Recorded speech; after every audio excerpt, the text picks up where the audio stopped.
এই কোশ্চেনে দেখো কি বলেছে, how many square are there in this picture, মানে এই ছবিটাই কতগুলো স্কোয়ার আছে, কতগুলো বর্গক্ষেত্র আছে তোমাদেরকে বার করতে হবে। দেখো গুনতে হবে, একটা, দুটো, তিনটে, চারটে। ছোটো বর্গক্ষেত্রগুলো ফার্স্টে গুনতে হয়, একটা, দুটো, তিনটে, চারটে। উপরে নিচেও কত, একটা, দুটো, তিনটে, চারটে।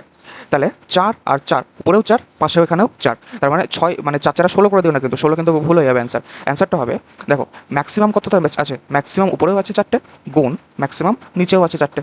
ঠিক আছে, এবার এক করে কমাতে কমাতে যেতে হয়, মানে 4-এর থেকে 1 কমলে 3, গুণ এখানেও 4-এর থেকে 1 কমলে 3, এই পাশে 3-এর থেকে 1 কমলে 2, গুণ এ পাশে 3-এর থেকে 1 কমলে 2, নিচে আবার 2-এর থেকে 1 কমলে 1, আর 2-এর থেকে 1 কমলে 1, আর 0 গুণ 0, সে 0 গুণ 0 0 হয়। এবার দেখো উপরটা যোগ করো, 4 4 16, 3 3 9, 2 2 4, 1 1 1, 0 0 0। আবার যোগ করে দাও, 16 9 25 আর 4 29 আর 1 30, 30 ইজ দ্য কারেক্ট অপশন, মানে অপশন বি।